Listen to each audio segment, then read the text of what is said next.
नमस्कार, मैं हूं अभय शुक्ला और आप देख रहे हैं केकेडी न्यूज। प्रदेश में हर तरफ चुनावी चहल पहल है और ऐसे में हर नेता खुद को साबित करने में अपनी पूरी ताकत झोंक रहा है और विपक्षों के हर कदम पर नजर रख रहा है ताकि उनसे हुई छोटी सी गलती को भी मुद्दा बना दिया जाए।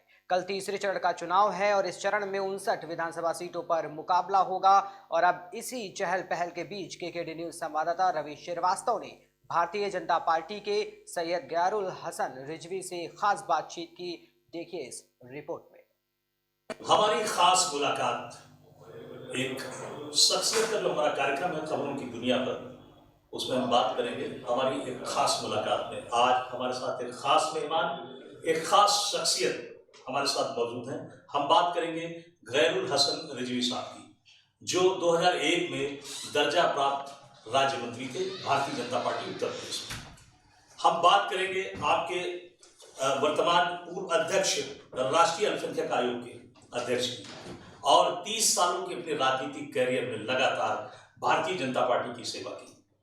आज हमारे साथ में मौजूद हैं, इस सौभाग्य है हमारा, और हमारे चैनल खबरों की दुनिया पर आपका स्वागत भी है। सर, आपके किए गए कार्यों की बात करें और भारतीय जनता पार्टी की सेवा की चर्चा करें तो लगातार आप मेहनत करते रहे, और आज हम 2022 के विधानसभा चुनाव पे चर्चा भी करेंगे और आपके राजनीतिक सफर की भी चर्चा करेंगे, और सोशल रिफॉर्मर रहे आप, लगातार सेवारत रहे आप लोगों के साथ, तो इस पर भी हमारी चर्चा है। हमारा एक खास कार्यक्रम, एक खास मुलाकात में आपका स्वागत है। सर, आज की इस राजनीतिक परिचर्चा पे हम करेंगे चर्चा, और पहले तो हम शुरुआत करेंगे कि आपका राजनीतिक सफर कब से शुरू हुआ सर? राजनीतिक सफर की शुरुआत हमारी 91 से शुरू हुई जी, 91 से जी। भारतीय जनता पार्टी में मैं शुरू से रहा, कार्यकर्ता के नाते मैंने काम किया जी। और उस वक्त मैं 1992 में जिला अध्यक्ष अल्पसंख्यक मोर्चे का था जी। उसके बाद मैं प्रदेश महामंत्री रहा अल्पसंख्यक मोर्चे का उत्तर प्रदेश का, फिर प्रदेश अध्यक्ष रहा मैं 2000 से 2005 तक जी। फिर मैं राष्ट्रीय स्तर पर मैंने मोर्चे का काम किया, राष्ट्रीय मंत्री के नाते, राष्ट्रीय महामंत्री के नाते, राष्ट्रीय उपाध्यक्ष जी। उसके साथ साथ मैंने जो यहाँ पर ITI है, इंडियन टेक्सटाइल इंडस्ट्रीज है, उसमें आप इंजीनियर भी रहे? मैं उसमें असिस्टेंट इंजीनियर भी रहा जी। और मैं दोनों कार्य साथ साथ करता रहा जी। पार्टी का भी काम, समाज सेवा का भी काम जी। और एक नौकरी के नाते जो काम करना चाहिए देश के लिए वो भी मैं करता रहा जी। जहाँ तक बात है कि भारतीय जनता पार्टी में शुरू से लेकर मैं आज तक भारतीय जनता पार्टी में हूँ जी। चूंकि इस पार्टी ने जितना ज्यादा जी। मुझ पर भरोसा किया, जी। मुझको प्यार दिया, और भारतीय जनता पार्टी एक ऐसा प्लेटफॉर्म है जहां पर रह करके आप समाज सेवा बहुत अच्छी तरह से कर सकते हैं, ये मेरा अनुभव है। जी। मैं संघ का स्वयंसेवक भी। जी। सवाल ये है कि आपको जब समाज सेवा करना है या राजनीति के जरिए आप लोग की सेवा करना है तो आप किस संगठन में जाएं, ये एक बात होती है। सर, जो आइडियोलॉजी है, अगर हम बात करें बीजेपी की, तो आप समझ सकते हैं बड़ी डिफर है। हम खासकर सिया नेताओं की भी चर्चा करेंगे। आपके मोहसिन रजा साहब हो गए, मुख्तार अब्बास नकवी साहब हो गए, तो ऐसे बहुत सारे लोग हैं यहाँ पर, और आप भी हैं। क्या लगता है कि कुछ कभी डिफर राजनीति हो जाती है, जो लगता है कि देश के सेकुलरिज्म पे कुछ असर आता है? नहीं, डिफर राजनीति नहीं होती, सेकुलरिज्म पर कोई असर नहीं आता। भारतीय जनता पार्टी देश के लोकतंत्र में आस्था रखती है, संविधान पर आस्था रखती है, और ये एक जो हमारे विपक्षी दल हैं हिंदुस्तान में, प्रदेशों में हो या केंद्र में हो, विभिन्न राजनीतिक दल, इन्होंने एक ऐसी दुर्भावना फैलाई, ऐसा एक प्रोपेगेंडा किया कि भारतीय जनता पार्टी जो है वो मुसलमानों की दुश्मन है, अल्पसंख्यकों की दुश्मन है। मैं 30 साल से हूँ, मैं एक सच्चा मुसलमान हूँ, जो एक मुस्लिम को धार्मिक कार्य करने चाहिए, एक अच्छे और सच्चे मुसलमान की तरह जिंदगी जीना चाहिए, वो मैं शुरू से आज तक कर रहा हूँ सर। भारतीय जनता पार्टी उसमें कभी मेरे आड़े नहीं है। तो ये कहना कि साहब भारतीय जनता पार्टी मुसलमानों की दुश्मन है, भारतीय जनता पार्टी मुस्लिम विरोधी है, भारतीय जनता पार्टी अल्पसंख्यक विरोधी है, ये एक दुष्प्रचार है। क्या लगता है आपको, क्या मुस्लिम संगठन या मुस्लिम कम्युनिटीज बीजेपी को पसंद करती है, आखिर क्यों नहीं पसंद करती, क्या रीजन हो सकता है? मैं बता तो रहा हूँ, उसका रीजन ये है कि जो विरोधी दल हैं भारतीय जनता पार्टी के, वो लगातार इस बात का प्रचार करते रहे कि साहब भाजपा मुस्लिम विरोधी है। मैं बताना चाहता हूँ आपको कि अगर भारतीय जनता पार्टी मुस्लिम विरोधी होती तो जो भारतीय जनता पार्टी की केंद्र सरकार की और प्रदेश सरकार की योजनाएं चल रही हैं, क्या उनमें अल्पसंख्यक समाज को उन योजनाओं से फायदा नहीं हो रहा है? हो रहा है। जितना दूसरों को हो रहा है उतना उनको भी हो रहा है। मैं एक उदाहरण देना चाहता हूँ आपको कि जितने प्रधानमंत्री आवास योजना के तहत मकान बने उत्तर प्रदेश में, पूरे देश में, या मुख्यमंत्री आवास योजना के तहत मकान बने, उसमें 30% अल्पसंख्यक समाज के लोगों को मकान दिए, उनके पक्के मकान बने प्रधानमंत्री। जो कभी सोच नहीं सकता था, मैं भी गांव से आता हूं तो मैं देखता था कि मुस्लिम समाज हो या और गरीब तबका हो, विभिन्न समाज का, वो झोपड़ियों में रहते थे, टीन में रहते थे, वो कभी सोच नहीं सकते थे कि मेरे घर पर कभी पक्की छत होगी। प्रधानमंत्री आवास योजना के तहत डायरेक्ट उनको पैसा दिया गया और लाखों रुपए उनके अकाउंट में आए और उन्होंने अपना पक्का मकान में, आज पक्के मकान में रह रहे हैं। इसी तरह बिजली पहुंचाई गई बिना भेदभाव। ये नहीं कि अगर हिंदू के घर में बिजली, मैं सर बहुत सारे वादे भी आपको याद दिलाऊंगा आपकी सरकार के, आप बताइए फिर मैं आपको बताता हूँ। जी बिल्कुल बिल्कुल। बहुत सारे तो मुसलमानों के, अगर हिंदुओं को बिजली दी गई तो मुसलमानों को भी दी गई। या अनाज जो मिल रहा है 1 साल से फ्री राशन, वो हिंदुओं को भी मिल रहा है, मुसलमानों को मिल रहा है। वैश्विक महामारी के दौर में जब लॉकडाउन जैसी स्थिति पैदा हुई, सरकार आपकी थी, व्यवस्था आपकी थी, लॉकडाउन लगा, प्रदेशों से, कई प्रांतों से मजदूर पलायन करके आए। खैर वो एक स्थिति उस समय पैदा हुई, लेकिन जो मैनेजमेंट की सिचुएशन थी, लोगों को भागने की, पलायन करने की, पैरों में छाले पड़े मजदूरों के, काम बंद हुआ, भागे, उनको चाहती सरकार तो ट्रांसफर कर सकती थी, 19,000 ट्रेनें थी, 2 करोड़ आदमी इधर से उधर ट्रांसफर हो सकते थे। फिर ये व्यवस्थाएं क्यों नहीं हो पाई? भूखे मरे लोग, बहुत सारी। उसमें जो मैं समझ रहा हूँ, वो त्रासदी याद हुआ हमको आज भी। निश्चित रूप से कुछ लोग परेशान हुए, मजदूर लोग परेशान हुआ, लेकिन उसका जो सबसे बड़ा रीजन रहा है वो ये रहा है कि जैसे दिल्ली की सरकार या महाराष्ट्र की सरकार, जहाँ से बड़े पैमाने पर मजदूर उत्तर प्रदेश और बिहार, उन सरकारों ने अगर हमारी सरकार से, उत्तर प्रदेश की सरकार से एक कोऑर्डिनेट करके उनको कहते कि भाई हम आपके यहाँ से, अपने यहाँ से इन लोगों को भेज रहे हैं, आप व्यवस्था करिए। हुआ ये कि उन्होंने इतना ज्यादा पैनिक पैदा कर दिया, पैनिक था नो डाउट, बीमारी ऐसी थी कि पैनिक था, लेकिन इतना पैनिक पैदा कर दिया मजदूरों की कि आप जाइए, आप उत्तर प्रदेश जाइए, आप महाराष्ट्र छोड़िए या आप दिल्ली छोड़िए। जैसे आप जानते हैं कि दिल्ली में तो आपकी सरकार थी सब, नहीं मैं बताता हूँ, अब एकदम से इतनी बड़ी तादाद में जब आप छोड़ दीजिएगा दूसरे स्टेट से, महाराष्ट्र से या दिल्ली से मजदूरों को छोड़ दिया, जरूरत इस बात की थी कि उन्हें बात करना चाहिए उत्तर प्रदेश की सरकार से, कोऑर्डिनेट करना चाहिए था कि हम अपने यहाँ से मजदूर भेज रहे हैं, आप व्यवस्था करिए, हम ये व्यवस्था कर रहे हैं, आप ये व्यवस्था करिए, तब तो होता। अब आपने एकदम से, मैं एक मिसाल दे दूं कि एकदम से कोई बांध टूट जाए और एकदम से पानी आ जाए नदी का या किसी चीज का, तो फिर वो भर जाता है, फिर उसको मेंटेन करने में, उसको पूरा करने में, उसको रोकने में जाहिर है कि थोड़ी परेशानी। इस बार सर जनता का सब्र का बांध टूट रहा है। प्रदेश का जो चुनावी समीकरण है बहुत चैलेंजिंग है, बड़ा चुनौतीपूर्ण है, आप भी समझ रहे हैं इस बात को। और रायबरेली आप आए हैं और 6 विधानसभा सीटें यहाँ पर हैं, 6 विधानसभा सीटों में आपके भी कैंडिडेट्स हैं, स्थिति कुछ सही नहीं लग रही, क्या लग रहा है सर आपको? देखिए, मैं रायबरेली का रहने वाला हूँ, मेरी कार्यस्थली रही है 30 साल की, मैंने यहाँ कार्य किया है लोगों के बीच में और सभी समाज के बीच में काम किया है। जैसा आप जानते हैं कि बड़ी तादाद में बीड़ी मजदूर वर्कर यहाँ आपने किया सर, मैं देखता था कि वो उनकी जो औरतें हैं, जो उनके बच्चे हैं, वो उनके साथ बैठे हुए हैं, वो बीड़ी बना रही हैं, वहीं पर छोटे छोटे बच्चे बैठे हुए, और उसमें सभी समाज के लोग थे, लेकिन अल्पसंख्यक समाज की महिलाएं और लोग ज्यादा काम करते थे। तो उसकी जो तंबाकू थी उन बच्चों के उसमें भी जाती थी। तो जिस तरह से उनको बीमारी होती थी, लंग्स की बीमारियां होती थी और तमाम बीमारियां होती थी, उनको इलाज नहीं हो पाता था। उसके लिए मैंने कोशिश की और फतेहपुर हो गया, रामपुर हो गया, अमरोहा हो गया, पूरे उत्तर प्रदेश में मैंने काम शुरू किया और मुझे लगा कि ये एक ऐसा वर्ग है कि इसके लिए काम करना चाहिए और उनके मेडिकल के लिए, उनके सोशल के लिए और उनके वेलफेयर के लिए मुझसे जो हो सकता था मैंने कोशिश की और मैंने काम की। और आप अगर देखेंगे, आप मैं एक मिसाल दे दूं कि आप अमरोहा अगर जाएं तो अमरोहा में बीड़ी वर्कर इंटर कॉलेज है।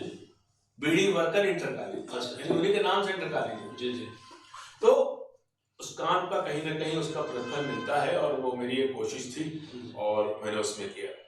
आप जहां तक 6 विधानसभा रायबरेली की बात कर रहे हैं, निश्चित रूप से हम 6 विधानसभा जीत रहे हैं, भारतीय जनता पार्टी जीतने जा रही है और वो इसलिए जीत रही है कि जिस तरह से इस उत्तर प्रदेश की सरकार ने काम किया है, जिस तरह से उनकी योजनाएं आई है, जिस तरह से लाभ पहुंचा है आम आदमी को, उसका लाभ मिला। और दूसरा, जिस तरह से गुंडाई होती थी, जिस तरह से बदमाशी होती थी, लॉ एंड ऑर्डर खराब रहता था। आप देखें कि जब सपा की सरकार थी उस जमाने में किस तरह से गुंडे लोग थे, एकदम आदमी का जीना मुश्किल था, लड़कियों को बाहर निकालना मुश्किल था। लेकिन सर इस समय तो बड़े गुंडे हैं, राजनीतिक गुंडे, जैसे अजय मिश्रा की बात करें, उनके बेटे की बात करें, हम अगर उन्नाव की बात करें, उसके बाद और आपको मालूम होगा कि जिला पंचायत का जो चुनाव हुआ था उसमें भी महिलाओं की साड़ी खींचने का सवाल है।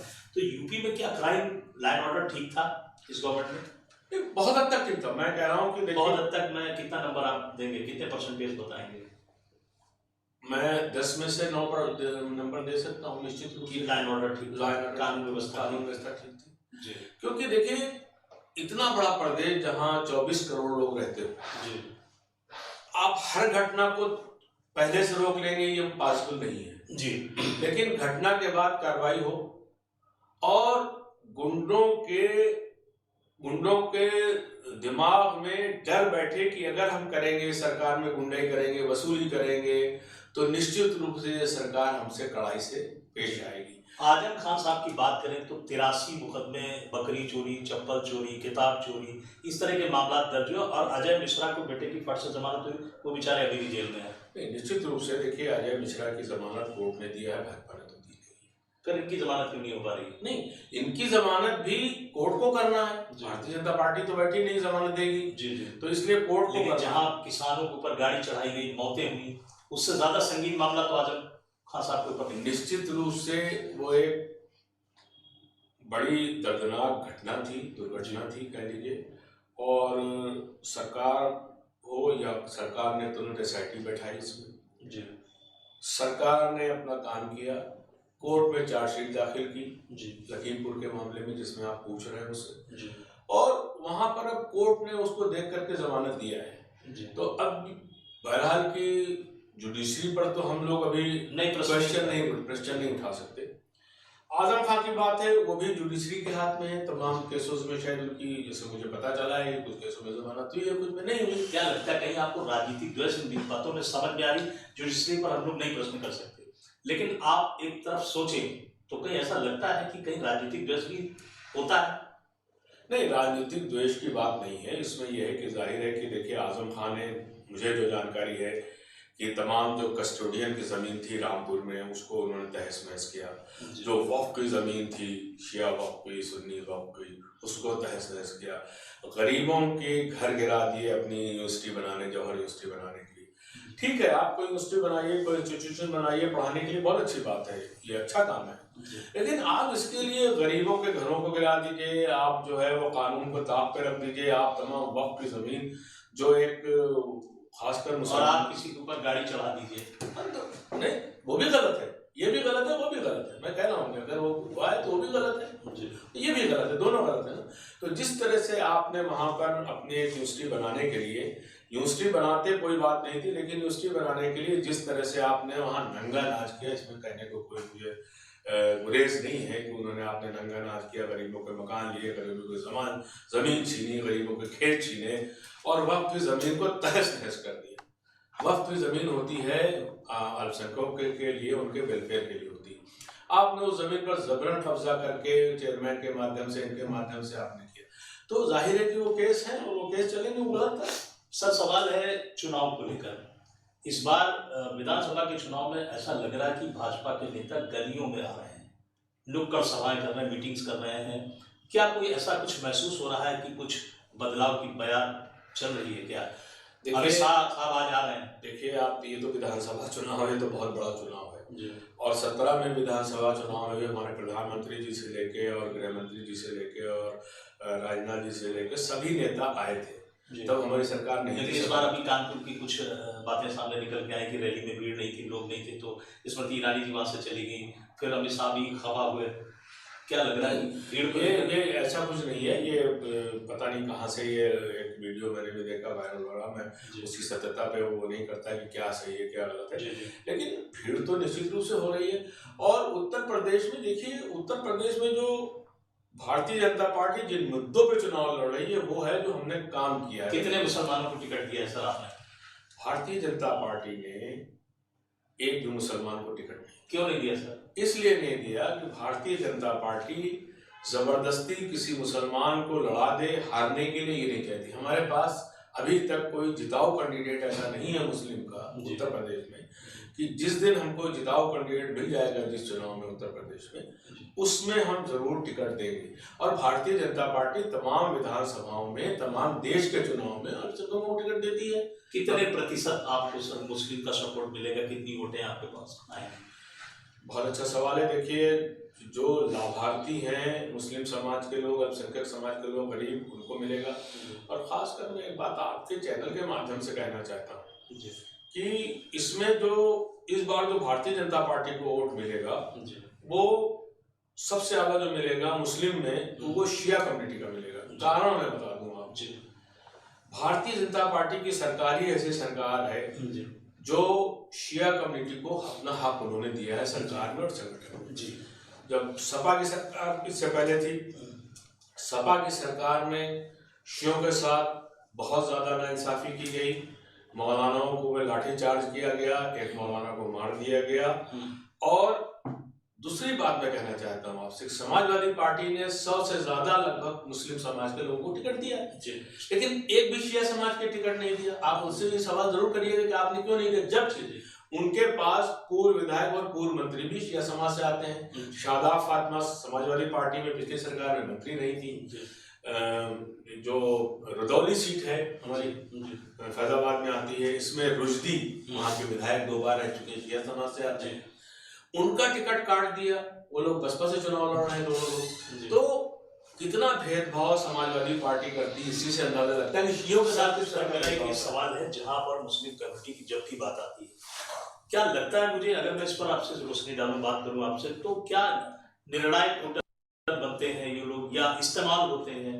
बहुत सारी पार्टियां हैं, कांग्रेस है, समाजवादी पार्टी है, बीजेपी का तो चूंकि नहीं बात करेंगे क्योंकि उनका अपना जो सोच है, जो उनके अपने विचार हैं, लेकिन अक्सर मुस्लिम कम्युनिटी को लेकर सवाल खड़े होते हैं कि अपनी कोई पार्टी से वैसे साहब अलग अलग अपनी मीटिंग्स कर रहे हैं, आज फैमिली भी आ रहे हैं। तो ऐसे में बड़ा सवाल है कि क्या इस्तेमाल के लिए ही मुसलमान बना हुआ है, खासकर राजनीति में? देखिए, जो पार्टियां हैं वो तो मुसलमानों को वोट बैंक मानती है। जी, आप क्या मानते हैं? नहीं, हम वोट बैंक कतई नहीं मानते। अच्छा, हम वोट बैंक मानते होते तो आप देखते कि फिर हम दिखाने के लिए टिकट दे देते, चाहे हार रहा होता, चाहे जीत नहीं पाता, लेकिन हम 20-20 टिकट दे देते हैं मैसेज देने के लिए। उसका कोई मतलब नहीं था ना। हम मुसलमानों के साथ तुष्टिकरण नहीं करते।